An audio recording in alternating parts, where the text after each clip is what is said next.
Headline डालिए, mechanics पढ़ा रहे हैं, ठीक है। देखिए मैथ्स के आपके पास 4 पेपर होंगे, थोड़ा सा आपको बता दे रहे हैं। मैथ्स के 4 पेपर हैं आपके पास, ये जानते हैं कि नहीं ये बात। पहला पेपर है आपका एलजेब्रा, दूसरा पेपर है रियल एनालिसिस, तीसरा पेपर है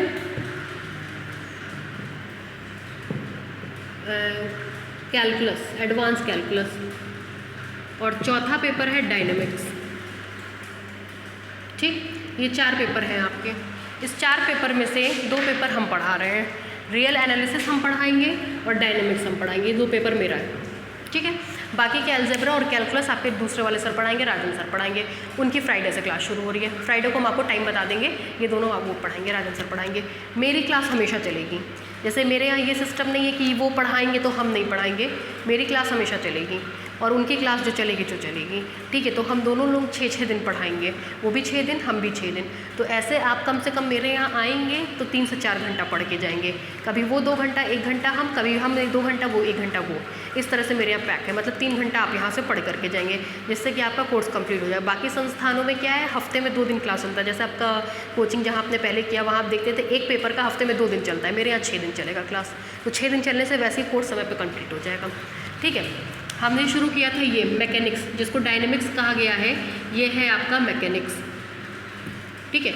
मैकेनिक्स शुरू किए थे, मैकेनिक्स में हमने पहला चैप्टर ख़त्म कर दिया है, कोप्लेनर फोर्सेस, ठीक है। कोप्लेनर फोर्सेस इंपॉर्टेंट टॉपिक है, आप वीडियोस ले लीजिएगा, सारी की सारी वीडियोस लेने के बाद आपको अपने आप समझ में आने लगेगा, क्योंकि आप देख रहे हैं कि जो मैं पढ़ा रही हूँ उसी की रिकॉर्डिंग रहती है।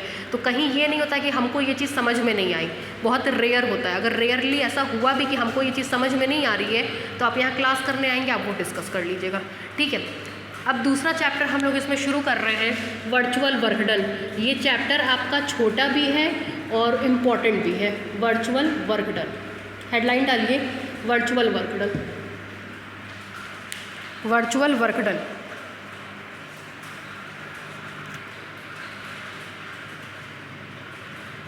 वर्चुअल वर्क डन, पहले तो वर्चुअल वर्क डन के बारे में समझ लीजिए कि क्या है ये चीज़ें, उसके बाद हम पहले आज हम केवल समझाएंगे कि क्या है virtual work done. Virtual work done, ठीक है। पहले समझ लीजिए कि क्या होता है सब चीज़ें।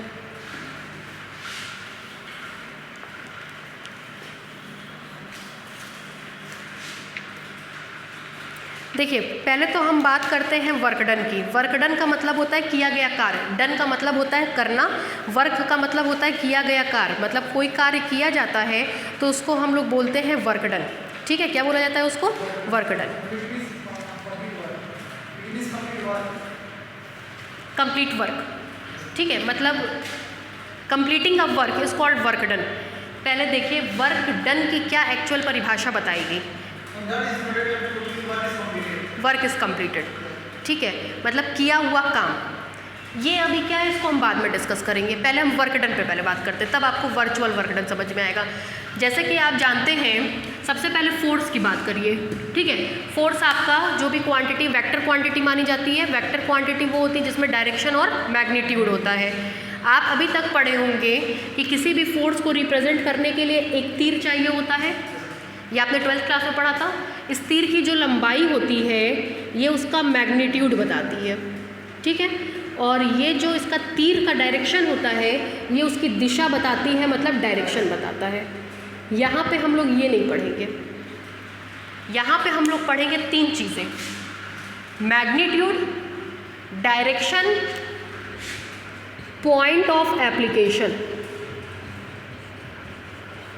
पॉइंट ऑफ एप्लीकेशन क्या कहा गया? हमारे मैथमेटिक्स में 3 चीज़ें पाई गई। किस बिंदु पे आप बल लगा रहे हैं, कितने मानक से लगा रहे हैं, मतलब उसका मैग्नीट्यूड क्या है, और किस दिशा में लगा रहे हैं, ठीक है। तो मैथमेटिक्स में 3 चीज़ें पाई गई, किस बिंदु पे बल लग रहा है, किस दिशा में लग रहा है, कितने मैग्नीट्यूड का लग रहा है। तो अब हम अपने मैथमेटिक्स में जब भी बात करते हैं ये 3 चीज़ें कहते हैं। पॉइंट ऑफ एप्लीकेशन, पॉइंट मतलब बिंदु, किसका बिंदु? एप्लीकेशन का, कि कहाँ आप अप्लाई कर रहे हैं। पॉइंट ऑफ एप्लीकेशन इसको बोलते हैं लाइन ऑफ एक्शन, ये मैंने पीछे चैप्टर में पढ़ाया था। ठीक है, यहाँ पे एक बार आपको और बता रहे हैं इसके बारे में, point of line of action और ये आपका होता है डायरेक्शन। तो अब हम यहाँ पे बात करते हैं, तो हम कहते हैं पॉइंट ऑफ एप्लीकेशन क्या है, किस बिंदु पर बल लग रहा है, लाइन ऑफ एक्शन कौन है, किस दिशा में लग रहा है, लंबाई कितनी है, मतलब उसका मैग्नीट्यूड कितना है। ठीक, तो फोर्स के बारे में अगर कहें तो फोर्स हमारी सदिश राशि है, फर्स्ट चैप्टर में बताया गया था। सदिश राशि मतलब वेक्टर क्वांटिटी है। वेक्टर क्वांटिटी को रिप्रेजेंट करने के लिए दो चीज़ चाहिए, मैग्नीट्यूड और डायरेक्शन। यहाँ पे हमको तीन चीज़ चाहिए, मैग्नीट्यूड, डायरेक्शन और पॉइंट ऑफ एप्लीकेशन, कि किस बिंदु पर हम बल लगा रहे हैं, किस दिशा में लगा रहे हैं, कितने का बल लगा रहे हैं। We have to require three things. अगर आपका थर्ड ईयर में वाइवा होता है, आपको पता होगा ये बात, ठीक है, थर्ड ईयर में मैथमेटिक्स का वाइवा होता है, वो सारी किताबों से होता है। तो उसमें ये आपसे पूछते हैं कि if we want to represent a force, अगर आपको फोर्स को रिप्रेजेंट करना है तो आपको क्या क्या चीज़ें चाहिए, तो कहिएगा पॉइंट ऑफ एप्लीकेशन, किस बिंदु पर बल लगा, लाइन ऑफ एक्शन, किस दिशा में लगा, और उसका मैग्नीट्यूड, कि कितने का बल लगा, कितने मेजरमेंट का बल लगा। ये तीन चीज़ जब कंबाइंड होंगी तो ये हमारे फोर्स को रिप्रेजेंट करेंगे, एफ को रिप्रेजेंट करेंगे। ठीक, अब बात आती है वर्क डन की, वर्क की, केवल कार्य की। कार्य क्या होता है, इसका मैग्नीट्यूड होता है, कार्य को W से दिखाते हैं, W is equal to F into d. F into d का मतलब किसी वस्तु पर, ऑब्जेक्ट पे बल लगाइए, बल की दिशा में जो विस्थापन होता है वो D कहलाता है। बल गुणे बल की दिशा में विस्थापन। जैसे अगर ये पेन है, हमने इधर बल लगाया, इधर गई, तो बल की दिशा में विस्थापन, हमेशा विस्थापन बल की दिशा में लेंगे। बल की दिशा में नहीं है तो बल की दिशा में लाने का प्रयास करेंगे। जैसे बल इधर लगाते, अगर ये गलती से इधर रिप्लेस होता तो हम तुरंत इधर लाने के लिए माइनस का मल्टीप्लाई करते। बल हमारा इधर लग रहा है, विस्थापन मान लीजिए इधर हो गया, तो बल की दिशा में लाएंगे, ऐसे करेंगे तुरंत यहाँ पे क्या आएगा, माइनस आएगा। तो F इंटू डी का मतलब होता है बल गुणे बल की दिशा में विस्थापन। इसकी यहाँ बहुत ज़रूरत पड़ेगी, हाँ, फोर्स और displacement along the direction of force, force displacement along the direction of force, बल की दिशा में विस्थापन, इसको हम लोग कहते हैं वर्क डन। ठीक, अब बात आई कि वर्चुअल क्या होता है। वर्चुअल का मतलब होता है आभासी। आभासी का मतलब कि ये एक्चुअली में होता नहीं है, बस आप उसको फील करते हैं। ठीक है, ये होता नहीं है, एक्चुअली ये एग्जिस्ट करता नहीं है, बस आप उसको फील करते हैं। अब मतलब ये हुआ कि भाई ये क्या बात हो गई कि होता नहीं है, हम फील करते हैं, ये कौन सा सेंस हो गया।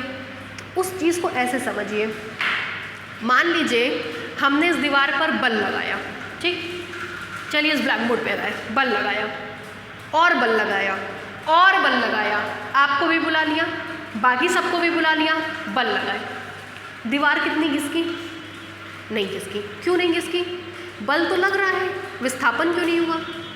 तो कहते हैं कि जब हम किसी भी चीज़ पर बल लगाते हैं, उसको हटाने की कोशिश करते हैं, फिर भी वो नहीं हटी, तो ऐसे बल को कहते हैं वर्चुअल वर्क डन। अगर हमने यहाँ बल लगाया, लगाते जा रहे हैं, आधे घंटे बाद आप महसूस करेंगे कि आप में थकावट आ रही है, आप थक रहे हैं, यू आर गेटिंग टायर्ड। क्यों टायर्ड हो रहे हैं भाई, हमारा तो कोई काम हो नहीं रहा है, फिर भी हम टायर्ड हो रहे हैं, ऐसा कैसे हो गया। तो कहते हैं हमने यहाँ बल को तो अप्लाई किया, हमने तो यहाँ पे बल लगाया, यहाँ पे लगा रहे हैं और हम टायर्ड भी हो रहे हैं, थकावट फील कर रहे हैं, फिर भी ये विस्थापित नहीं हो रही है। इसको बोलते हैं वर्चुअल वर्क डन। होता क्या है, इस परिस्थिति में जितना फोर्स आप यहाँ लगाते हैं, हमारी वॉल उतना ही रिएक्शन इधर की तरफ देती है। तो जब आपका लगाया गया बल दीवार के द्वारा लगाए गए रिएक्शन के बराबर हो गया, बल आपने इधर लगाया, दीवार का रिएक्शन इधर हुआ, दोनों आपस में कैंसिल हो गए, विस्थापन is equal to 0, displacement is equal to 0। जैसे अगर हम अपनी बात करें, हम एक चक्कर लगा करके वापस इसी जगह आके खड़े हो गए, डिस्प्लेसमेंट 0, क्योंकि हमने अपनी जगह से शुरुआत की, घूम करके वहीं आ गए, डिस्प्लेसमेंट इज इक्वल टू 0। तो work done is equal to 0। केवल वर्क डन में ये नहीं होता है कि आपने धक्का दिया, सामने विस्थापित हो गई और वो वर्क डन हुआ। पहले हम लोग ने यही परिभाषा पढ़ी थी कि किसी भी ऑब्जेक्ट पे फोर्स अप्लाई करिए, वो फोर्स के डायरेक्शन में डिस्प्लेस हो गई तो वो हमारा वर्क डन है। बाद में जब प्रैक्टिकल्स किए गए तो ये पाया गया कि हम तो भाई यहाँ खड़े थे, हम एक चक्कर लगा करके अपनी जगह पर आ गए, तब भी वर्क डन 0 था। डिस्प्लेसमेंट भी हुआ, फोर्स भी लगा, फिर भी वर्क डन क्या हुआ? 0 हुआ। क्यों हुआ? क्योंकि इस कंडीशन में हमारा जो डिस्प्लेसमेंट था वो क्या हो गया? 0 हो गया। डिस्प्लेसमेंट 0 होने का मतलब जहाँ से शुरू किया वहीं आ गए, डिस्प्लेसमेंट इज इक्वल टू 0। दूसरी बात, फिर ये देखा गया कि कुछ चीज़ों पे हम फोर्स लगाते हैं वो डिस्प्लेस ही नहीं होती है। क्यों डिस्प्लेस नहीं होती है? क्योंकि हमने जितना एक्शन लगाया उधर से उतना रिएक्शन आया, जितना आपने एक्शन लगाया उधर से उतना रिएक्शन आया। एक्शन रिएक्शन आपस में क्या हो गए? कैंसिल। उस केस में भी वर्क डन क्या हुआ? 0 हुआ। तो ये सोचने का तरीका था कि आप वर्क डन को कितने कितने तरीके से सोच सकते हैं। एक जगह से मोशन शुरू किया, वहीं आके ख़त्म हुए, वर्क डन 0। फोर्स लगाया, action is equal to reaction, तब भी वर्क डन क्या होगा? 0 होगा। तो ऐसी परिस्थितियों में जो वर्क डन होता है उसको हम क्या बोलते हैं? Virtual work done. Virtual work done मतलब हमको आँखों से लगेगा कि हमने कार्य किया लेकिन कोई कार्य होता नहीं है। हमने फील किया कि भाई हमने तो ये वर्क किया था लेकिन रिजल्टेंट कुछ नहीं आया। ऐसे वर्क डन को बोलते हैं वर्चुअल वर्क डन। क्लियर हुई इसकी डेफिनेशन? अब आपको कोई पूछे कि वर्क डन और वर्चुअल वर्क डन में क्या डिफरेंस है तो फ्रिक्वेंट होकर बताइएगा। Work done is equal to force into displacement of along the direction of force, force into displacement along the direction of force. फिर कहिएगा मान लीजिए हमने इस वॉल को पुश किया, खूब बल लगाया, खूब फोर्स लगाया, थोड़ी देर बाद आई एम गेटिंग टायर्ड, हम थकने लगेंगे। क्यों? क्योंकि हमने इसके ऊपर अपना फोर्स अप्लाई किया, फिर भी ये डिस्प्लेस नहीं हुई। क्यों डिस्प्लेस नहीं हुई? क्योंकि इस पर अप्लाई किया हुआ फोर्स और उस वॉल का रिएक्शन आपस में एक दूसरे को क्या कर रहे होंगे? कैंसिल। इस केस में हमारा रिएक्शन 0 होगा और इस पर किसी तरह का कोई भी फोर्स काम नहीं करेगा। इसको बोलते हैं वर्चुअल वर्क डन। हमने यहाँ से मोशन शुरू किया, घूम करके इसी जगह आए, डिस्प्लेसमेंट 0, तब भी वर्क डन क्या हुआ? 0। ठीक है, तो ऐसे वर्क डन को जो लगता है कि काम हो रहा है लेकिन एक्चुअली में होता नहीं है उसको हम बोलते हैं वर्चुअल वर्क डन। ठीक है, लिखिए। अच्छा एक चीज़ बताइए, हमने पीछे पढ़ाई थी, जब आप मेरी वीडियोस देखेंगे तब आपको समझ में आएगा, जब तक नहीं समझ में आ रहा तब तक देखिए। इक्विलिब्रियम क्या होता है जानते हैं? इक्विलिब्रियम केमिस्ट्री में खूब पढ़ते होंगे, क्या समझते हैं? कुछ थोड़ा बहुत बताइए भाई। आप यहाँ आएंगे अगर पढ़ने तो आप यहाँ से कुछ अच्छा लेकर के जाएंगे। जैसे मेरे यहाँ जो 10 बच्चे आते हैं ये सब हमसे 2 साल से पढ़ रहे थे, फर्स्ट ईयर सेकेंड ईयर, फिर भी ये बच्चे जो है 3500 बच्चे बड़ी बड़ी इंस्टीट्यूट्स को छोड़ करके मेरे पास आए पढ़ने। इसका रीज़न जानते हैं क्या? वो कहते हैं मैम हमको यहाँ बहुत अच्छे से समझ में आता है, आप वहाँ पढ़ाती थी तब इतना अच्छे से नहीं समझ में आता था। रीज़न क्या? हम पढ़ाते थे तो हम 100-125 की स्ट्रेंथ में पढ़ाते थे, हम एक एक बंदे को फोकस नहीं कर पाते थे। यहाँ हमको पता है ये मेरे बच्चे, हमको इनको फोकस करना है। दूसरी चीज़, इनको ये पता है कि वहाँ कोर्स कैसे कंप्लीट होगा और जगहों पे, इनको ये पता है कि यहाँ कोर्स कैसे कंप्लीट होगा। आप थर्ड ईयर के किसी भी यहाँ के बच्चे से इंक्वायरी ले सकते हैं, उनको पता है कि उनका कोर्स आराम से जो है मार्च मिड तक, फरवरी एंड तक कंप्लीट हो जाना है। ठीक है, वो एकदम कॉन्फिडेंट है क्योंकि उनको पढ़ाया ही वैसे जा रहा है। हमने उन लोगों का 2 महीने का कोर्स 15 दिन में कंप्लीट करा दिया। क्यों? 2 महीने में वहाँ जो 2 घंटा वो पढ़ते थे, हम यहाँ उनको 6-6 घंटा रोज़, मतलब एक दिन पढ़ाते थे, 6 दिन पढ़ाते थे, तो 6 घंटा वैसे ही हो गया। तो वो बहुत कॉन्फिडेंट है कि उनका कोर्स कंप्लीट होगा। आप जब यहाँ आएंगे तो आप एग्ज़ाम दीजिएगा, आपको अपने परसेंट पे खुद इंक्रीमेंट दिखेगा, आप उस चीज़ को कॉन्फिडेंटली कहेंगे कि हाँ हम कहीं अच्छी जगह से पढ़ के आ रहे हैं। दूसरा, मेरा पेपर के बाहर कभी पेपर नहीं आता है क्योंकि हम यूनिवर्सिटी में पढ़ाते हैं तो हमको ये पता है कि मेरा पेपर में क्या आना है। तो हम जो पढ़ाएंगे पेपर हमेशा उसी कॉपी में से आएगा, इधर उधर से कभी नहीं आता है। ठीक है, तो यहाँ आए हैं इत्मीनान से पढ़ करके जाइए, आपको चीज़ें क्लियर ही होंगी, कोई आपका डाउट नहीं रहेगा। क्या होता है इक्विलिब्रियम जानते हैं? कुछ थोड़ा बहुत हिंदी इंग्लिश इसका कुछ जानते हैं? हाँ नहीं, कोई बात नहीं। कहते हैं हम लोग केमिस्ट्री में जनरली कि इक्विलिब्रियम का स्टेट है। केमिस्ट्री पढ़ते हुए इक्विलिब्रियम का स्टेट है। इक्विलिब्रियम का स्टेट है मतलब साम्य की अवस्था है। हिंदी में साम्य की अवस्था का मतलब होता है resultant is equal to zero. अगर कोई रिएक्शन ऐसे काम कर रहा है, दूसरा ऐसे काम कर रहा है, कहते हैं दोनों तरफ हमारा इक्वेशन इक्विलिब्रियम में है। इक्विलिब्रियम में मतलब होता है यहाँ जो क्रिया हो रही है उसकी यहाँ प्रतिक्रिया हो रही है, यहाँ जो एक्शन हो रहा है उसका यहाँ पर रिएक्शन हो रहा है, और एक्शन रिएक्शन मिल करके एक दूसरे को क्या कर देंगे, कैंसिल। तो उसका कोई भी रिजल्टेंट नहीं मिलता है। मान लीजिए एक बच्चा यहाँ एक बच्चा यहाँ है, उसने उसको थप्पड़ मारा, उसने भी इसको थप्पड़ मारा, हिसाब बराबर, बात खत्म।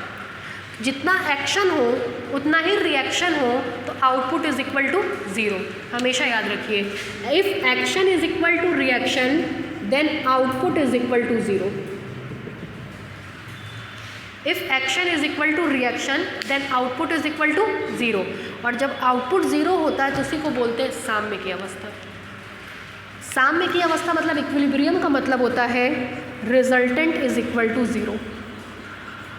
जैसे हमारा ये कोई सिस्टम है, फर्स्ट चैप्टर में बताए थे, इस सिस्टम के ऊपर 50 फोर्स लग रहे हैं। 50 फोर्स के बाद भी सिस्टम इक्विलिब्रियम में हो। जैसे हम यहाँ खड़े हैं, एक हमको उधर खींचे, एक हमको इधर खींचे, बराबर, एक आगे धक्का दे एक पीछे धक्का दे, बराबर। 4 लोगों ने काम किया, कोई फ़र्क पड़ा नहीं। 4 लोगों का बल लगने के बाद भी हम अपनी ही जगह पे खड़े रह गए, मतलब उसका रिजल्टेंट क्या हुआ, ज़ीरो। इस पोजीशन को कहते हैं इक्विलिब्रियम। कहीं पे भी इक्विलिब्रियम आए तुरंत समझ जाइए resultant is equal to zero. Equilibrium मतलब resultant is equal to zero. जब भी रिजल्टेंट ज़ीरो होगा तो उसको हम कहते हैं इक्विलिब्रियम। ठीक है, अब समझ में आ गया? लिखिए,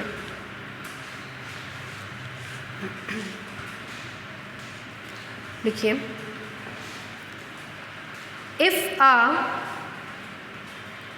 if a body is in equilibrium, if a body is in equilibrium,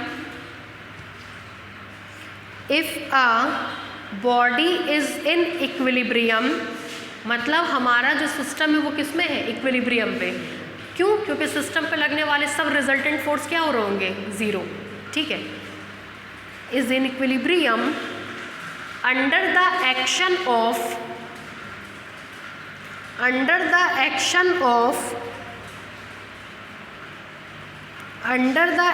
of number of coplanar forces, number of coplanar forces. Coplanar forces ही आपका पहला चैप्टर था। क्या होता है देख लीजिए। एक तो आपकी किताब की खासियत ये है कि आप 2 डायमेंशन में स्टडी कर रहे हैं। 2 डायमेंशन का मतलब ये ब्लैक बोर्ड। 3rd ईयर में सेम ये किताब मिलती है 3 डायमेंशन के साथ। यहाँ पे आप जो भी चीज़ स्टडी करेंगे वो x एक्सिस और y एक्सिस पे करेंगे, मतलब ये ब्लैक बोर्ड x एक्सिस और y एक्सिस। हमने फोर्स के लिए 3 चीज़ें पढ़ी, point of application, line of action और मैग्नीट्यूड। कहते हैं मान लीजिए ये कोई बॉडी है, इस बॉडी में लगने वाले सारे फोर्स जिनका पॉइंट ऑफ एप्लीकेशन और लाइन ऑफ एक्शन एक ही प्लेन में हो तो उसको बोलते हैं कोप्लेनर फोर्सेस। कोलीनियर का मतलब होता है एक ही लाइन पर, कोप्लेनर का मतलब होता है एक ही प्लेन पर, कोप्लेनर फोर्सेस का मतलब होता है एक ही प्लेन पर आने वाले फोर्स। तो अगर 2 या 2 से अधिक फोर्स जिनका पॉइंट ऑफ एप्लीकेशन और लाइन ऑफ एक्शन इस ब्लैकबोर्ड के प्लेन में है या एक ही प्लेन में हो, उसको हम लोग बोलते हैं कोप्लेनर फोर्सेस। ठीक है, 2 या 2 से अधिक ऐसे फोर्स जिनका पॉइंट ऑफ एप्लीकेशन और लाइन ऑफ एक्शन एक ही प्लेन में हो उसको बोलते हैं कोप्लेनर फोर्सेस। कोप्लेनर का मतलब होता है इन अ सिंगल प्लेन, एक ही प्लेन में। कोप्लेनर फोर्सेस का मतलब होता है एक ही प्लेन में आने वाले फोर्स कोप्लेनर फोर्सेस का मतलब एक ही प्लेन में आने वाले फोर्स जिनका पॉइंट ऑफ एप्लीकेशन और line of action, point of application और लाइन ऑफ एक्शन एक ही प्लेन में हो, उसको बोलते हैं कोप्लेनर फोर्सेस। ठीक है, चलिए लिखिए। कोप्लेनर फोर्सेस, फिर से सुनिएगा। If a body is in equilibrium under the action of number of coplanar forces, then there is no motion,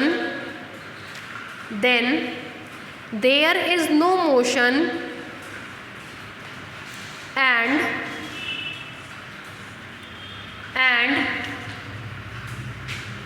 consequently का मतलब परिणाम स्वरूप, and consequently there is no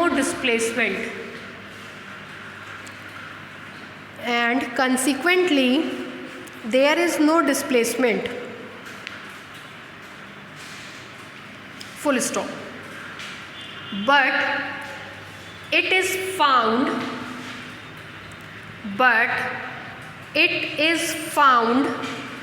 convenient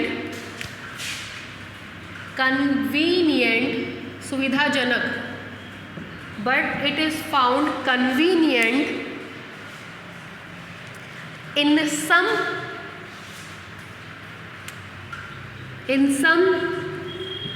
statistical problem, statics पढ़ रहे हैं है ना, इसलिए स्टैटिस्टिकल लिखवाए, in some statistical problem to suppose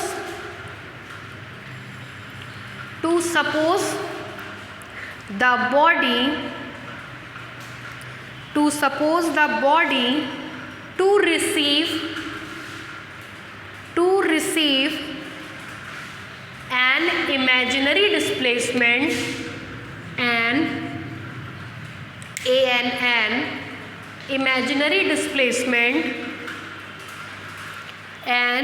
imaginary displacement called the virtual displacement,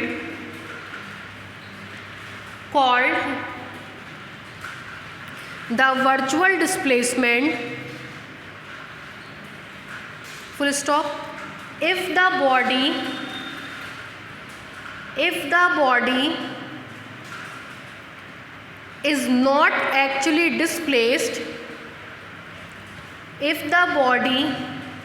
is not actually displaced, comma, the work done is called virtual work done. The work done is called virtual work done. The work done is called virtual work done. हो गया। अब इसका थोड़ा सा criteria समझ लीजिए, फिर हम आपको थ्योरम्स कराएंगे इसके। देखिए, सबसे पहले आपको बताएगा कि आप मैकेनिक्स पढ़ रहे हैं। जब आप वीडियोस देखेंगे पहले का, तो उसमें आपको बताया जाएगा मैकेनिक्स का शाब्दिक अर्थ क्या होता है। ठीक, फिर मैकेनिक्स के दो हिस्से किए गए थे, पहला था स्टैटिक्स, दूसरा था डायनेमिक्स।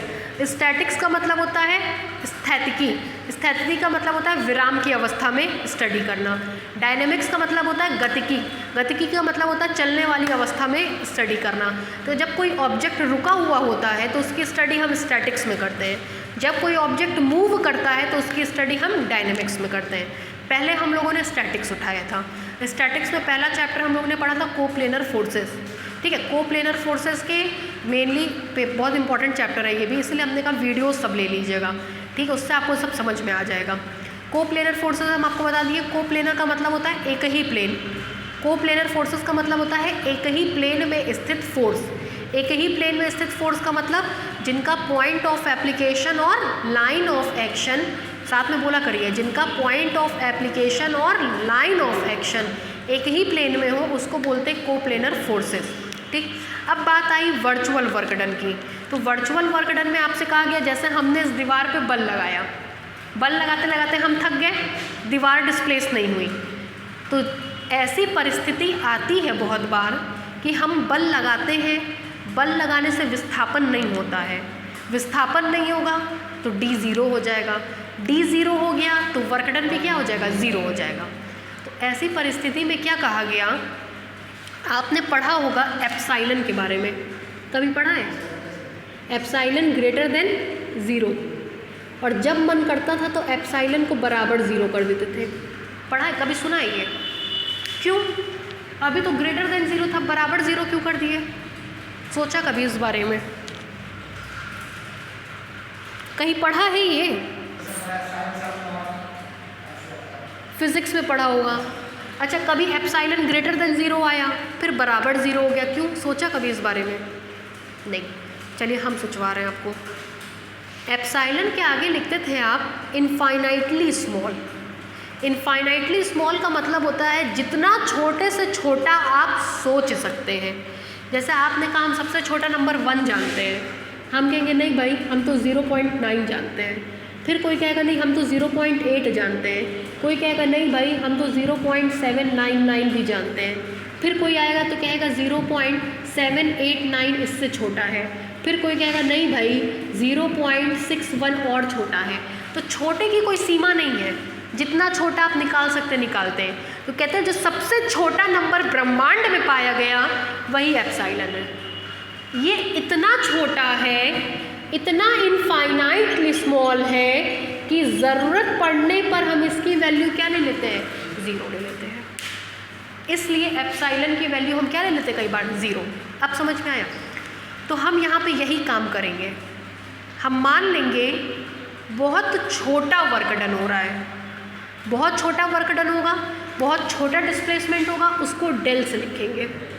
डेल का मतलब होता है इनफाइनाइटली स्मॉल डिस्प्लेसमेंट। जब डिस्प्लेसमेंट बहुत छोटा होगा तो वर्क डन भी क्या होगा हमारा, बहुत छोटा होगा, वो भी बहुत छोटा होगा। वर्क डन भी क्या होगा, डेल डब्ल्यू बहुत छोटा होगा।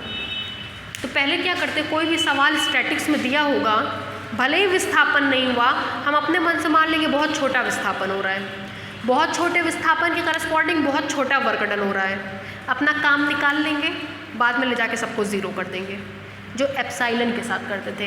एप्साइलन में हम क्या करते थे, एप्साइलन को इंट्रोड्यूस कराते थे, क्वेश्चन सॉल्व कर लेते थे, बाद में ले जाके कहते थे epsilon is equal to 0, question का रिजल्ट आ जाता था। यहाँ पे भी हम वही काम करने वाले हैं। मान लेंगे डिस्प्लेसमेंट बहुत छोटा, इनफाइनाइटली स्मॉल है, तो वर्क डन भी बहुत छोटा होगा। अपना काम निकाल लेंगे, क्वेश्चन सॉल्व हो गया, बाद में जाके इक्वल टू 0 कर देंगे, तो तुरंत हमारा क्वेश्चन सॉल्व हो जाएगा। तो यहाँ पे इस चैप्टर में हमको करना क्या है, बहुत छोटा डिस्प्लेसमेंट मानना है, जिसको क्या बोलेंगे, इनफाइनाइटली स्मॉल डिस्प्लेसमेंट। उसके करस्पॉन्डिंग वर्क डन होगा, उसको क्या बोलेंगे, इनफाइनाइटली स्मॉल वर्क डन। सवाल को हल कर लेंगे, अंत में ले जा कर के उसको क्या कर देंगे, 0। जैसे ही 0 हो जाएगा हमारा सवाल का रिजल्ट आ जाएगा। तो इस पूरे सवाल में हमको किताब में यही करना है, ठीक है। चूँकि ये डिस्प्लेसमेंट होता नहीं है, हमने अपने मन से बहुत छोटा माना है, हमने अपने मन से माना, इसलिए इसको वर्चुअल डिस्प्लेसमेंट कहते हैं। और उसके करस्पॉन्डिंग जो वर्कडन होता है उसको हम वर्चुअल वर्कडन कहते हैं, ठीक है। क्लियर है? बुक लिया है आपने अभी तक इसकी? ले लीजिएगा इसकी बुक, नीलकमल पब्लिकेशन की, नीलकमल publication.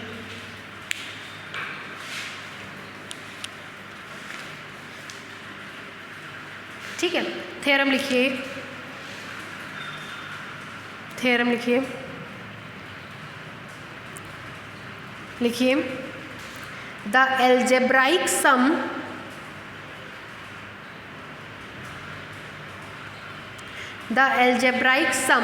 of the work done, the algebraic sum of the work done by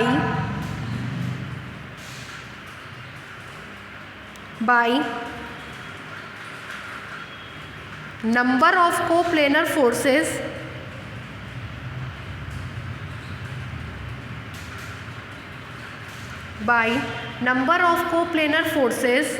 acting on a particle on a particle in any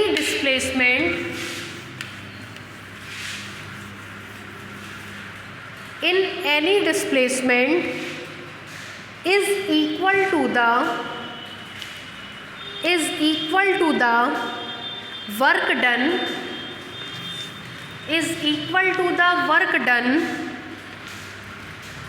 by their THEIR by their result in the same displacement, by their resultant कर लीजिएगा, by their resultant in the same displacement, by their resultant in the same displacement। ठीक है, पढ़िए theorem को, देखिए मैं एक शब्द समझाएं पहले आपको। The algebraic sum of the work done by a number of coplanar forces। पहले इतनी बात का मतलब समझ लीजिए, चूँकि आपका पहला चैप्टर नहीं पढ़ा हुआ है तो आपको यहाँ समझने पड़ेगा, जब पढ़ा होता तो इतना समझाना नहीं पड़ता। देखिए कितने डायमेंशन में स्टडी कर रहे हैं हम लोग, 2 डायमेंशन, ये x एक्सिस है और ये y एक्सिस। एक शब्द आया उसमें पढ़िए उसको, नंबर ऑफ कोप्लेनर फोर्सेस। ठीक है, क्या मतलब होता है, ये हमारी कोई बॉडी है, अगर हम बोले कि इस पे नंबर ऑफ कोप्लेनर फोर्सेस लग रहे हैं तो इसका मतलब ये होता है कि इस बॉडी के ऊपर n कोप्लेनर फोर्सेस लग रहे हैं। फर्स्ट चैप्टर में सबको यूज़ है। अगर किसी बॉडी के ऊपर नंबर ऑफ कोप्लेनर फोर्स लगते हैं तो उसका मतलब होता है उस बॉडी के ऊपर n कोप्लेनर फोर्सेस लग रहे हैं। n हमारा कोई भी नेचुरल नंबर होता है। जैसे अभी हम आपसे बोलें कि 4 चौक ले आइए तो आप 4 चौक लेकर आएंगे। हम बोले 5 चौक ले आइए, आप 5 चौक लेकर आएंगे। हम कहेंगे 6 किताबें ले आइए तो आप 6 किताबें लेकर आएंगे। और अगर हम आपसे बोले 2/3 किताब लेकर आइए तो ला पाएंगे? नहीं। हम बोले 4/3 किताब लेकर आइए तो ला पाएंगे? नहीं। यही मतलब होता है, 1 बल, 2 बल, 3 बल, 4 बल, 5 बल, 6 बल, 10 बल, 15 बल, 20 बल, 25 बल, 50 बल, 100 बल काम कर रहे हैं, 2/3 बल काम नहीं कर रहा है, 4/5 बल काम नहीं कर रहा है, 1/3 बल काम नहीं कर रहा है। इसीलिए कहते हैं n नेचुरल नंबर होता है। मतलब उसकी गिनती 1 2 3 4 5 6 7 8 9 10 11 12 13 14 ऐसे की जाएगी। इसको बोलते हैं नंबर ऑफ कोप्लेनर फोर्सेस। इस पूरी किताब में कहीं पे भी नंबर ऑफ कोप्लेनर फोर्सेस आए तो उसका मतलब होता है n कोप्लेनर फोर्सेस, जहाँ n क्या होता है, नेचुरल नंबर। नेचुरल नंबर मतलब 1 2 3 4 5 6 7 8 9 10 एंड सो ऑन। अब हम बोल रहे हैं कि इस सिस्टम के ऊपर नंबर ऑफ कोप्लेनर फोर्सेस लग रहे हैं। मतलब इस सिस्टम के ऊपर कितने फोर्स लग रहे हैं, n फोर्सेस लग रहे हैं। पहला लग रहा है F1, दूसरा लग रहा है F2, तीसरा लग रहा है F3, चौथा लग रहा है F4, पांचवा लग रहा है F5, छठवां लग रहा है F6 एंड सो ऑन, और आखिरी लग रहा है Fn। ठीक है, तो यहाँ पे भी आप पे लिखा है नंबर ऑफ कोप्लेनर फोर्सेस। तो नंबर ऑफ कोप्लेनर फोर्सेस का मतलब आपको समझ में आ गया, n coplanar forces, F1, F2, F3, F4, F5, F6 and so on Fn। ठीक, उल्टा चलिए, फिर कह रहा है the algebraic sum of the work done.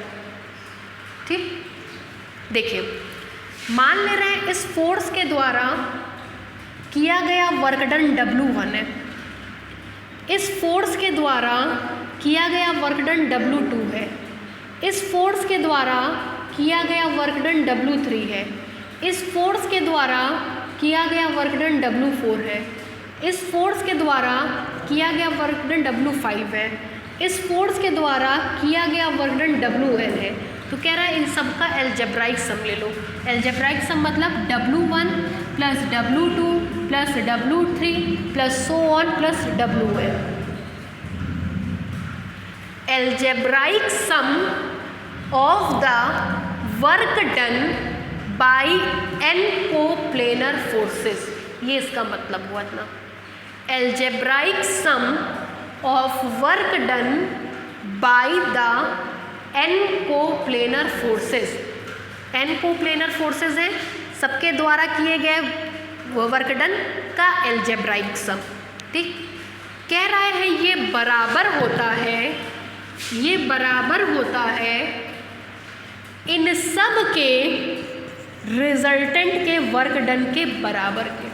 आपको ध्यान हो रहा होगा, फिजिक्स में पढ़ते थे कि एक फोर्स x ऐसे लग रहा हो, एक फोर्स y ऐसे लग रहा हो, तो इसका रिजल्टेंट r होता है। ये एंगल थीटा हो तो r is equal to under root x square plus y square, theta is equal to tan inverse y by x. पढ़ा है कभी? यही हमने फर्स्ट चैप्टर में पढ़ाया था यहाँ पे। बस ये हमने कोप्लेनर फोर्सेस के सेंस में पढ़ाया था, आपने केवल फोर्स के सेंस में पढ़ा था। ठीक है, यही काम यहाँ करेंगे। ये सारे के सारे फोर्सेस हैं, इन सब का रिजल्टेंट क्या होगा? आर के द्वारा किया गया work done is equal to इन सब के द्वारा किए गए वर्क डन का एल्जेब्राइक सम। यही आपसे कह रहा है। मान लीजिए कल आपका एग्जामिनेशन हो, हम आपसे कहें कि आपका गुड नेम क्या है वैसे? अच्छा, हम आपसे ये बोलें अनीश कि हम आपको 50 किताब दे रहे हैं, तो 50 किताब पढ़ना सुविधाजनक है कि हम बोले उन 50 किताबों का एक हम नोट्स दे रहे हैं, वो सुविधाजनक है ऑब्वियसली। तो अगर किसी सिस्टम के ऊपर 50 बल लग रहे हैं तो उसकी स्टडी करना ज़्यादा कंफर्टेबल है कि एक सिंगल फोर्स की। इसलिए इस थ्योरम का यूज़ है। क्या कहा कि किसी सिस्टम के ऊपर 150-200 फोर्स लग रहे हैं, तो उन 150-200 के द्वारा जो वर्क डन होगा वो उनके सिंगल रिजल्टेंट के द्वारा वर्क डन के बराबर होगा। तो हम इस केस में उन 50-100 फोर्स की स्टडी नहीं करेंगे, बल्कि उसके रिजल्टेंट की स्टडी करेंगे। रिजल्टेंट फिर जो वर्क डन करेगा वो निकालेंगे, वही हमारा आंसर हो जाएगा। ये थ्योरम क्यों यूज़ होता है, ये बात समझ में आई कि हमारे लिए 50 और 100, 200, 400 फोर्स की स्टडी करने से बेहतर ये है कि हम सिंगल फोर्स की स्टडी करें। तो हम उन सबको चेंज कर देंगे सिंगल फोर्स में और उसके द्वारा वर्क डन निकालेंगे, तो वो हमारे लिए मोर कन्वीनियंट है। यही इस थ्योरम में आपसे कहा है कि आपको प्रूफ करके दिखाना है। ठीक है, करेंगे कैसे? देखिए यहाँ देखिए, मान लेंगे कि एक फोर्स हमारा F1 लग रहा है, दूसरा फोर्स हमारा F2 लग रहा है, तीसरा फोर्स हमारा F3 लग रहा है, एक फोर्स हमारा Fn लग रहा है। n को प्लेनर फोर्सेस, इसको मान लिया ओरिजिन। ठीक, मान लेंगे ये x एक्सिस से जो एंगल बना रहा है वो θ1 है, ये x एक्सिस से जो एंगल बना रहा है ये θ2 है, ये जो एंगल बना रहा है ये θ3 है, और ऐसे ही ये जो एंगल बना रहा है ये θn है। ठीक, मान लीजिए इन सब का जो रिजल्टेंट है वो r है, और ये इस एक्सिस से θ एंगल बना रहा है। तो हम करेंगे क्या? F1 के द्वारा वर्क डन प्लस F2 के द्वारा वर्क डन प्लस F3 के द्वारा work done plus dash dash dash Fn के द्वारा work done is equal to R के द्वारा वर्क डन के बराबर दिखा देंगे। जैसे ही बराबर होगा हमारा थ्योरम प्रूफ हो जाएगा। ठीक है, पहले डायग्राम बना लीजिए। कितना % था आपका फर्स्ट ईयर में? अच्छा, मार्किंग बहुत ख़राब होती है। अगर आप अपने सीनियर से बात करेंगे तो आपको पता चलेगा कि अगर आपके क्लास में 100 बच्चे हैं, 20 पास होते हैं, 80 फेल होते हैं। उसका रीज़न ये है कि गोरखपुर में केवल एक ही संस्था है, एक ही तरीके से पढ़ाती है। जो कमज़ोर होते हैं वो मारे जाते हैं, जो टॉपर होते हैं वो निकल जाते हैं। हर किसी के बस का नहीं है कि अंत के 2 महीना 8-8 घंटा पढ़े और फिर उसमें सेल्फ स्टडी भी कर ले। हर बच्चा नहीं कर सकता।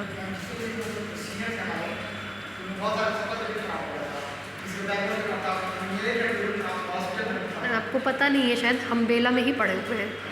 हम 5 साल बेला में पढ़े, उसके बाद 8-9 साल बेला में पढ़ा है।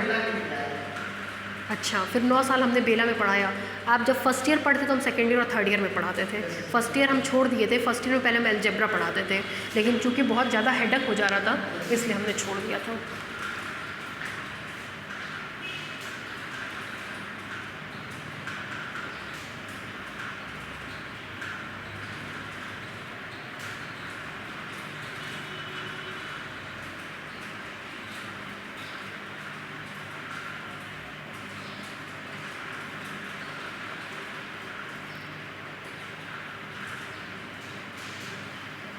बन गया। चलिए अब देखिए, हम मान ले रहे हैं, ध्यान दीजिएगा कि कैसे कर रहे हैं। अभी हम आपको एक चीज़ समझा रहे थे कि W का मतलब होता है, मतलब वर्क डन का मतलब होता है W is equal to force into displacement along the direction of force, along the direction of force, बल गुणे बल की दिशा में विस्थापन। ठीक है, अब देखिएगा, मान लीजिए इन सबके द्वारा जो विस्थापन हो रहा है वो हो रहा है OA। OA विस्थापन कितना हो रहा है? OA। ये है हमारा डिस्प्लेसमेंट।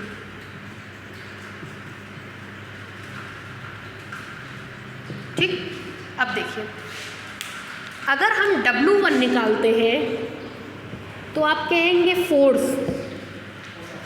डिस्प्लेसमेंट नहीं, displacement in the direction of force. ये तो डायरेक्शन फोर्स की नहीं है, फोर्स की डायरेक्शन तो ये है, तो हमको इस दिशा में विस्थापन चाहिए। उसके लिए हम करेंगे क्या, यहाँ से इस पे परपेंडिकुलर डालेंगे। ठीक, और इस परपेंडिकुलर की लेंथ निकालेंगे। अगर इस परपेंडिकुलर की लेंथ निकाले तो आप देखेंगे एक राइट एंगल ट्रायंगल बन रहा है। इस राइट एंगल ट्रायंगल से अगर cos θ1 का मान निकाले तो आधार बटे कर्ण, इसके सामने वाला लंब होता है, बचा हुआ आधार होता है, 90 के सामने वाला कर्ण होता है। ये आपका लंब हो गया, 90 के सामने ये आपका कर्ण हो गया, और ये आपका बचा हुआ आधार हो गया। आधार बटे कर्ण, इसको हम नाम दे रहे हैं B1 का, तो मिलेगा OB1 बटा कर्ण OA। ठीक है, तो OB1 का मान कितना आएगा? OA cos θ1। बल गुणे बल की दिशा में विस्थापन, ये विस्थापन बल की दिशा में नहीं था, बल की दिशा में लाने के लिए हमने यहाँ से यहाँ क्या डाला? परपेंडिकुलर। परपेंडिकुलर डालने के बाद हमको ये जो डिस्टेंस मिलेगी ये बल की दिशा में विस्थापन बताएगी। तो क्या मिला? F1 OA cos θ1। ठीक इसी तरीके से अगर हम W2 निकालेंगे तो W2 मिलेगा बल गुणे, फिर परपेंडिकुलर डालेंगे इस पर, फिर एक ट्रायंगल आपको दिखेगा, फिर उस ट्रायंगल से cos θ2 की वैल्यू निकालेंगे, आधार बटे कर्ण, इसके सामने वाला लंब आधार हो जाएगा OB2 अपॉन OA, तो OB2 की वैल्यू आएगी OA cos θ2। ठीक, 2। अब W3 निकालेंगे तो आएगा F3 इंटू OA cos θ3, और ऐसे ही अगर हम WN निकालेंगे तो आएगा FN into OA cos θN। ठीक, मान ले रहे हैं इन सबका एल्जेब्राइक सम W है। W is equal to W1 plus W2 plus W3 plus dash dash dash plus WN। Algebraic sum of the work done by n coplanar forces. ठीक, is equal to, पहला आएगा F1 into OA cos θ1, दूसरा आएगा F2 into OA cos θ2, plus तीसरा आएगा F3 into OA cos θ3 and so on. Last आएगा Fn into OA cos θN। कुछ common दिख रहा है क्या? OA सब में कॉमन दिख रहा होगा, OA को बाहर कर दीजिए। राइट तरफ लिखा है तो राइट से बाहर करिएगा। ठीक है, मिलेगा आपको F1 cos θ1 plus F2 cos θ2 plus F3 cos θ3 plus dash dash dash Fn cos θN। साथ में हमको बाहर की तरफ मिलेगा OA। ठीक है, यहाँ तक समझ में आ गया? देखिए, F1 x axis y axis, F2 F3 FN। ये θ1 हो तो आपने फिज़िक्स में कंपोनेंट निकालना सीखा था, कहते थे ये कंपोनेंट मिलेगा F1 cos θ1, एक F cos θ होता है, एक F sin θ होता है, ठीक है। वहाँ आपने जो पढ़ा सो पढ़ा, हमको नहीं पता। यहाँ एक चीज़ ध्यान रखिए, जो एंगल से सटा कंपोनेंट होता है वो हमेशा कॉस का होता है और दूसरा वाला साइन का होता है। जैसे अगर कोई फोर्स हमारे पास ऐसे हो x, ये थीटा एंगल बनाता हो इससे, इसके दो कंपोनेंट होंगे, ये होगा ये होगा। एंगल से सटा वाला हमेशा कॉस होता है, दूसरा वाला हमेशा साइन होता है। आप लोग वहाँ पढ़ते थे कि x वाला x एक्सिस के अलावा में कॉस होता है, y वाला साइन होता है, ऐसा कुछ नहीं है। अगर हमने फोर्स को ऐसे ले लिया, ठीक, ये x हो, ये थीटा हो, तो एंगल से सटा हुआ हमेशा कॉस होता है और दूसरा वाला हमेशा साइन होता है। ये मैंने फर्स्ट चैप्टर में बहुत अच्छे से समझाया है। जब आप इसकी वीडियो देखेंगे तब आपको समझ में आएगा कि कितने ढंग से आपको पढ़ाया गया फर्स्ट चैप्टर। मतलब मैकेनिक्स मेरा इतना स्ट्रॉन्ग पॉइंट है कि मेरे थर्ड ईयर के बच्चे अब जो आ रहे हैं वो कहते हैं मैम आप मैकेनिक्स पढ़ाइए, तो उनसे हम ये कहते हैं जो सबसे टफ पेपर है वो हम पढ़ाएंगे, क्योंकि हमको कॉन्फिडेंस है खुद पे। तो हमने उनका 2 पेपर जो सबसे टफ था वो उठाया है। सेकेंड ईयर में ये हम इसलिए पढ़ाते ताकि आपको थर्ड ईयर में फिर मेहनत करने की ज़रूरत ना पड़े। सेकेंड ईयर में हम इतना आपको बता देते हैं कि थर्ड ईयर में अपने आप आपको समझ में आता है। बिल्कुल यही फर्स्ट कोप्लेनर फोर्सेस उसमें भी है, इन 3 डायमेंशन है, यहाँ 2 डायमेंशन है। एंगल से सटा हुआ हमेशा कॉस, दूसरा वाला साइन, ठीक है। अब देखिए, तो ये जो एंगल से सटा हुआ वो ये क्या होगा, F1 cos थीटा। ये एंगल अगर θ2 हो तो ये क्या होगा, F2 cos θ2। साइन नहीं लिख रहे, हमको ज़रूरत नहीं, क्योंकि हमको केवल कॉस की वैल्यू निकालनी है। तीसरा वाला अगर θ3 हो तो ये क्या होगा, F3 cos θ3। और nth वाला अगर n हो तो इसका वैल्यू क्या होगा, Fn cos θn, सबका प्लस। अगर ये R रिजल्टेंट होगा, हर जगह होगा। अगर ये रिजल्टेंट हो, ये थीटा एंगल बना रहा हो, तो आपको पता है कि ये किसके बराबर होगा, R cos थीटा के। मतलब F1 cos θ1, F2 cos θ2, F3 cos θ3 plus dash dash dash Fn cos θn किसके बराबर हो गया, R cos थीटा के, is equal to R cos theta into किसको आपने बाहर किया था, OA इंटू OA, ठीक है। This is equal to R into OA cos theta is equal to OA cos theta का मतलब बल गुणे बल की दिशा में विस्थापन, बल गुणे बल की दिशा में विस्थापन, बल गुणे बल की दिशा में विस्थापन, बल गुणे बल की दिशा में विस्थापन, बल डिस्प्लेसमेंट अलोंग फोर्स, ठीक। चूँकि ये रिजल्टेंट है तो resultant force displacement along resultant force. तो हमने क्या दिखा दिया कि n कोप्लेनर फोर्सेस के द्वारा किए गए वर्क डन का algebraic sum, the algebraic sum of work done by n coplanar forces is equal to the work done by the resultant force, ठीक है। समझ में आया थ्योरम करने का तरीका। लिखिए लिखिए, let us suppose that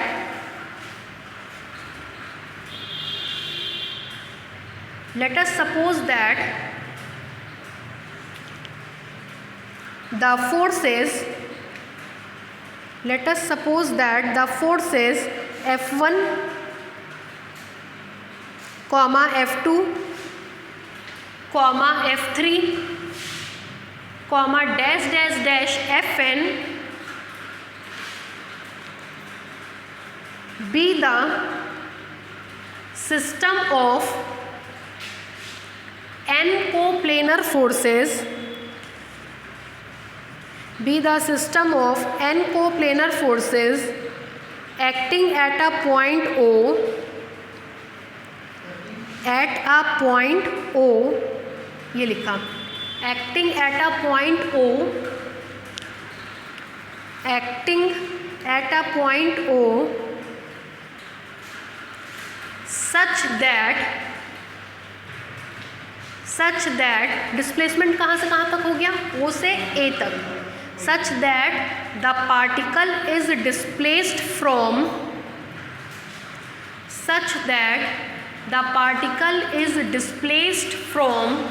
O to A, such that the particle is displaced from O to A, full stop. Let θ1, θ2, θ3, dash dash dash θn be the angles,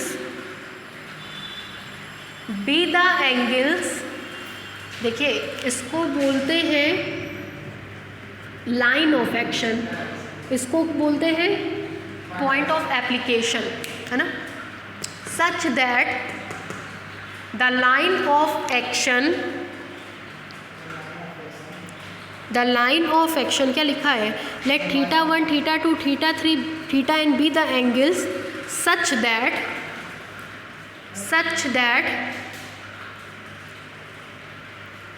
the line of action, ये काटिए, such that the line of action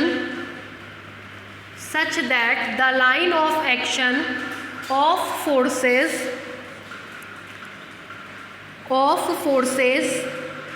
makes with the x-axis,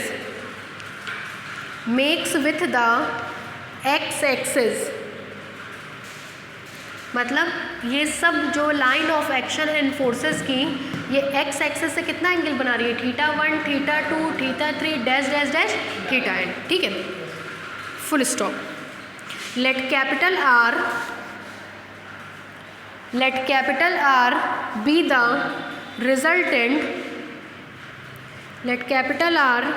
the resultant of these forces which makes an angle theta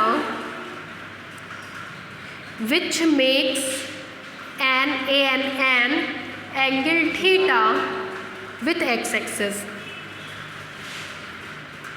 x-axis, नीचे से लिखिए, late W1, W2, W3, dash dash dash Wn be the work done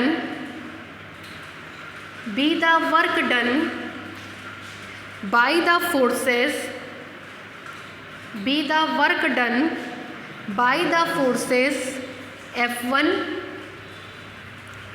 F2, F3, dash dash dash Fn, F1, F2, F3, dash dash dash Fn, then ये उतारिए। मेरा खुद का BSc में 89% था, gold medallist रहे हुए हैं हम गोरखपुर यूनिवर्सिटी की, और एमएससी में मेरा 18 साल का रिकॉर्ड टूटा था, 97.6% था। तो जब जब मेडल मिलने वाला था तो लगातार 8 दिन तक पेपर में फ्रंट पेज पे फ़ोटो आई थी। मतलब हम ये नहीं कह रहे कि हम अकेले टॉपर थे, हर साल टॉपर निकलते हैं, हमको विश्वविद्यालय इसलिए जानता है। मतलब आज भी आप विश्वविद्यालय में अगर जाएं तो हम मिलेंगे, हम नहीं भी मिले तो आप किसी से पूछेंगे तो सबको पता है कि हाँ ये कौन है, क्योंकि हमने बहुत ईमानदारी के साथ ये परसेंट बीट किया था। हर बार मेरा फिज़िक्स केमिस्ट्री में वाइवा फर्स्ट अटेम्प्ट में क्लियर होता था। प्रैक्टिकल हम 3400 प्रैक्टिकल किए हुए हैं, फिज़िक्स में भी केमिस्ट्री में भी, ऐसा कोई प्रैक्टिकल ही नहीं है जो हमने नहीं किया था। 12th क्लास में ऑल ओवर यूपी में मेरा 2nd पोजीशन आया था, सेंट्रल गवर्नमेंट की तरफ से फेलोशिप मिली थी हमको। लेकिन चूँकि टीचिंग मेरा पैशन है तो हमने टीचिंग शुरू कर दी। मतलब टीचिंग हमको शौक़ है पढ़ाने का, और यहाँ पे जो भी बच्चे आते हैं उनको पता हम समय देख के नहीं पढ़ाते हैं। कभी 1 घंटा 15 मिनट, 1 घंटा 10 मिनट, 2 घंटा 15 मिनट, 2 घंटा 20 मिनट, मतलब एक लेक्चर मेरा 1 घंटे का नहीं होता है, 1 घंटा प्लस समथिंग होता है, क्योंकि हमको ये है कि भाई मेरे यहाँ से बच्चे कुछ ले करके जाए।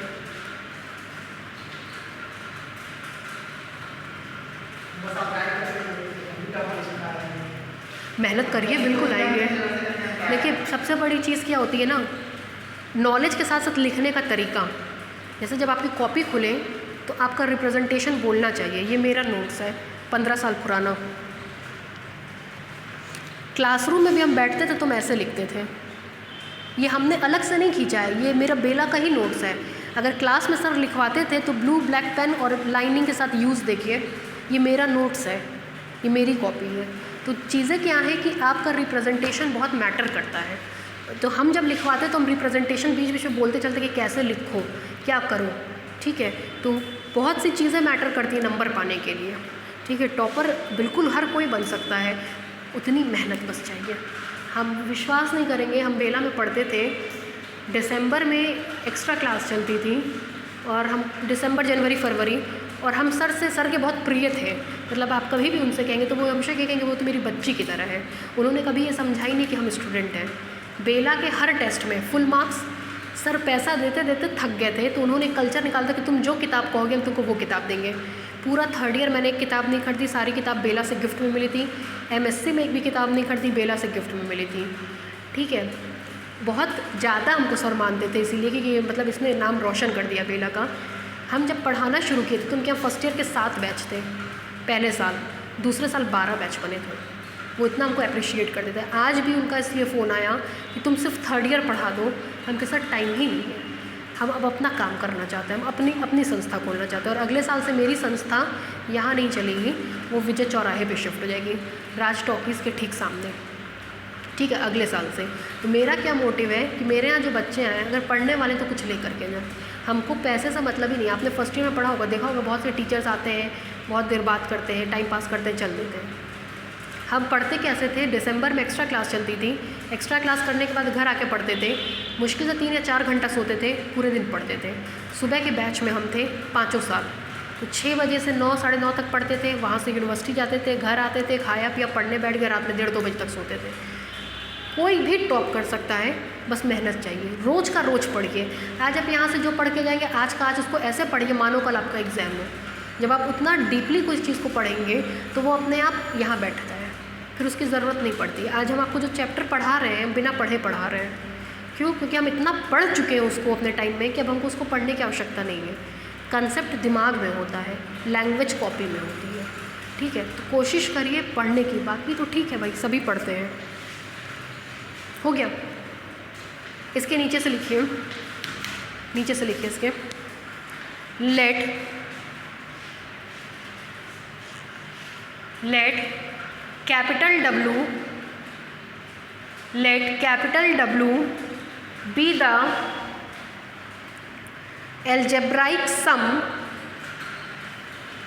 the algebraic sum of the work done by the forces F1, F2, F3, dash Fn, that is, ऐसे लिखते हैं, that is उतारिए यहाँ से लेकर के यहाँ तक उतार के रुक जाइएगा। ये डायग्राम भी बना लीजिए, ये सब बुक में नहीं है। आप जब कोप्लेनर फोर्सेस का नोट्स देखेंगे तो उसमें पहला जो थ्योरम था वो कई साल आया हुआ है। आपकी बुक में एक डायग्राम है, हमने 5 डायग्राम उसमें बनवाए हैं। क्यों बनवाए हैं? 8 नंबर का अगर थ्योरम हो, 5 डायग्राम बनाने से 4 नंबर डायग्राम पे, 2 नंबर लिखने पे, 2 नंबर थ्योरम में, 8 में 8 पूरा नंबर मिलेगा। तो उस तरीके से आपको पढ़ा रहे हैं कि अगर आ जाए तो आपका नंबर कहीं कटे ना।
अपने साथ के बच्चों को भी बोलिएगा जो ऑफलाइन के होंगे, पढ़ना चाहेंगे, कि यहाँ पे क्लास चल रहा है और इस तरीके से चल रहा है, कोई इंटरेस्टेड हो पढ़ने में तो।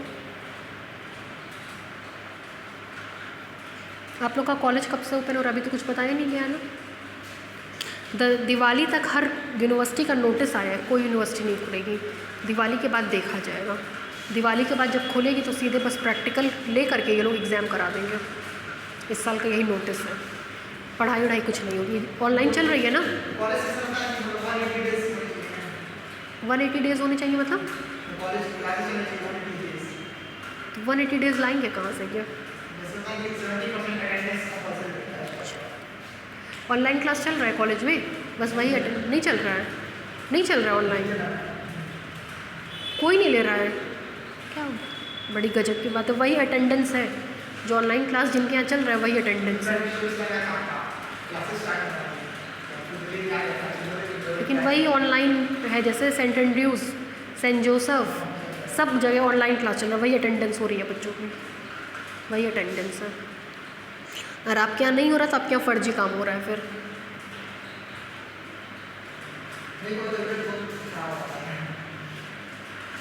एमएससी में एडमिशन चेंज करा लीजिएगा, एमजी पीजी देख लीजिएगा, सेंट एंड्रयूज़ देख लीजिएगा, यूनिवर्सिटी देख लीजिएगा।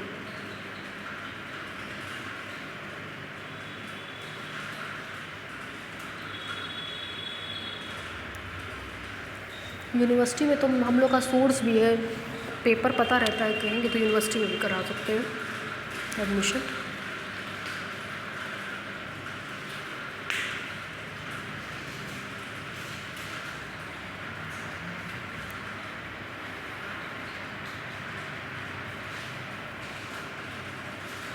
हो गया, यहाँ तक उतर गया, ये लिख लिया, नीचे से लिखिए is equal to work done by resultant, इसके नीचे is equal to work done by resultant, work done by resultant.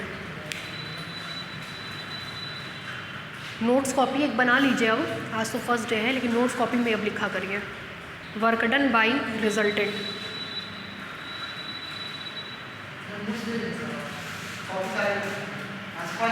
आज फर्स्ट डे है, को प्लेनर फोर्सेस का हम ज़ीरोक्स आपको दे देंगे, ठीक है। बस आप वीडियो देख लीजिएगा, वीडियो देखने से समझ में आ जाएगा। जैसे यही वीडियो है, यही अभी हम ऑनलाइन बच्चों को भेज देंगे, तो वीडियो देखने से समझ में आपको आ जाएगा कि क्या पढ़ाया गया है।